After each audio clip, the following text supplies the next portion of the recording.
अब राजनीतिक रणनीति के हिसाब से हमारे भी जाने अनजाने अपन भी कहते राजा रात नहीं देगा, राजा रात नहीं देगा। अरे राजा तो बाबा महाकाल है, हम तो सब बेटे हैं उनके, क्यों रात नहीं देंगे?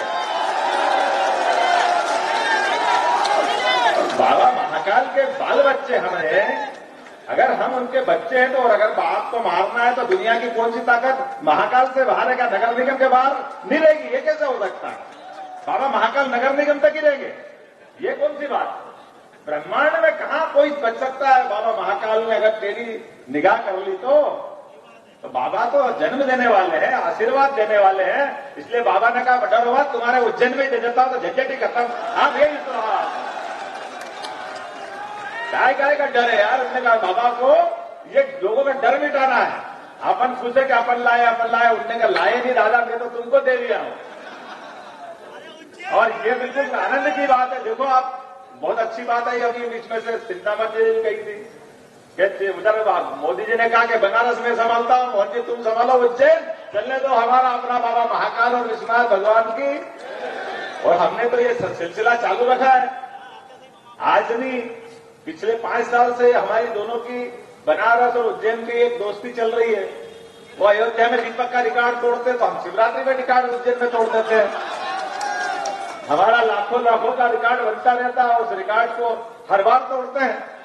क्योंकि हमारा अपना ये जो आनंद है, इस आनंद को देवस्थान के आधार पर संस्कृति को समझाने का भी तरीका होना चाहिए।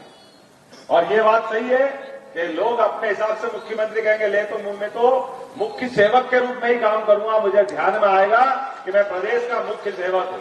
और काम के मामले में परमात्मा की दया है। मैंने कलेक्टर से कहा कि घर बाद में जाऊंगा, पहले कैंडिडेट का रास्ता दिखाना, बहुत दिन से काम अधूरा पड़ा है, उसका निराकरण करना है।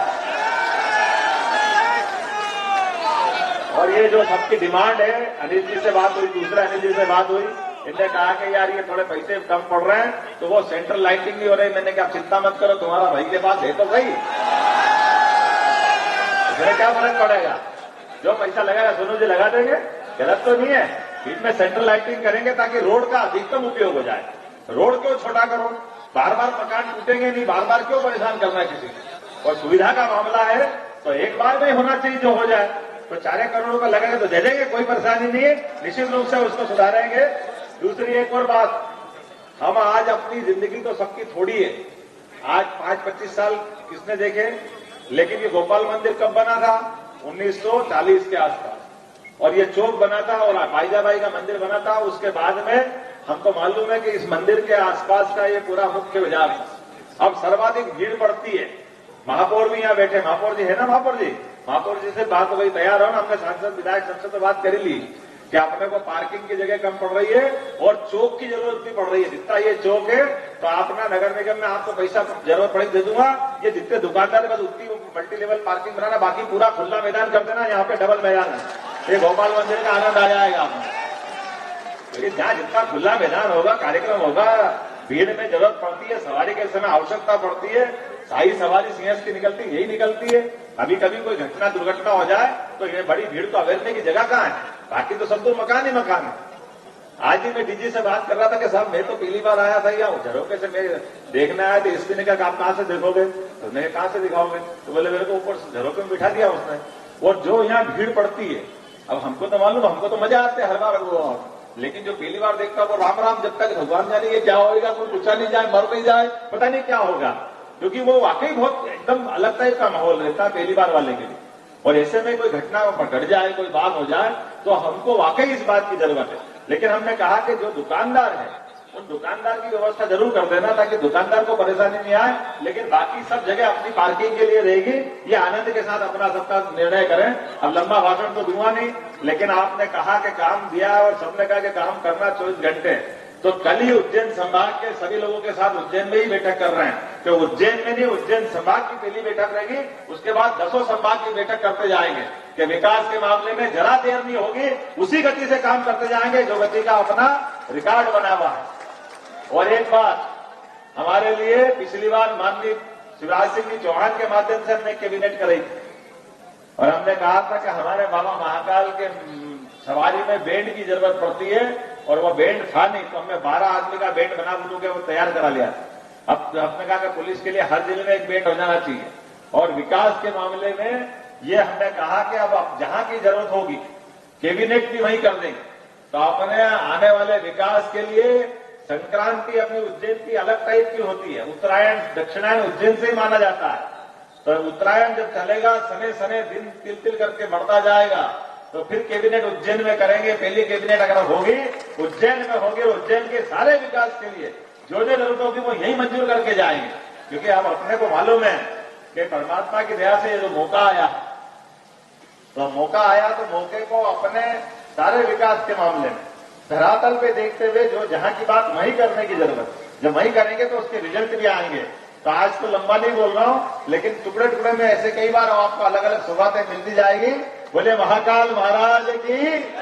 और सच मानो मैं आपका एहसान मन लूं, वाकई जितना दिल से आपने, मैं आभार मानता हूं कि जो स्वागत आपने किया, जितने प्रकार से आपकी मेहनत हुई है, ये जो आइडिया है, ये हमारे अनिल जी, रवि जी, बाकी दोनों जिलाध्यक्ष और बाकी विधायक वरिष्ठ जन सबने प्लान किया। सारे के सारे लोग, मैं सबका आभार मानता हूं, क्योंकि ये बात सही है कि हमारे पास ये जो उपलब्धि हासिल हुई थी वो उपलब्धि भी कम नहीं है, लेकिन आपका जो स्वागत है उपलब्धि से भी ज्यादा है। मैं आपका एहसान मानता हूं। बहुत बहुत धन्यवाद। भारत माता की जय। क्योंकि आपका एहसान मेरे लिए नहीं है, आपका एहसान मोदी जी के लिए। ये मोदी जी के लिए जोरदार तालियां बजाओ। मोदी जी ने निर्णय किया है कि हमारी पीढ़ी परिवर्तन होना चाहिए, हर अगली पीढ़ी के लिए आना चाहिए। जब शिवराज जी को मौका मिला था, वो दौर भी हमारे सबके सामने था, जब पटवाजी से लेके कैलाश जोशी तक सारे वरिष्ठ जन, विक्रम वर्मा जी से लेके सारे लोग आज से 15 साल पहले, 18 साल पहले सब मैदान में थे।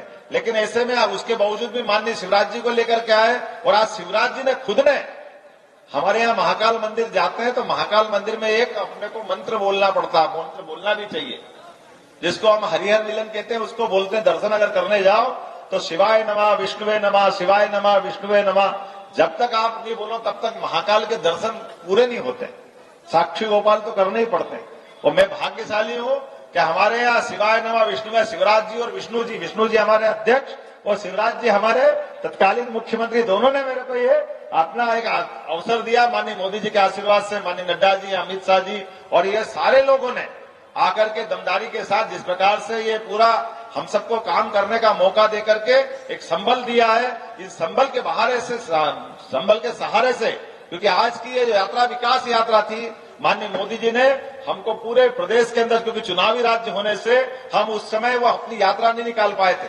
ये विकास यात्रा जिसके माध्यम से माननीय मोदी जी की सरकार ने विगत 10 साल में जो काम किया है, वो घर घर तक पहुंचाना, जनता जनता तक पहुंचाना। तो एक साथ 5 राज्यों का आज लोकार्पण हुआ है, उस यात्रा का ही निमित्त है। और माननीय मोदी जी का प्रताप है, इतनी भारी भीड़ के साथ हमने पूरा आयोजन संपन्न किया है। मेरी अपनी ओर से, सरकार की ओर से भी मैं माननीय मोदी जी का अभिनंदन करता हूं कि उन्होंने हमको मौका दिया है। और हम सब मिलकर के 26 जनवरी तक ये पूरी यात्रा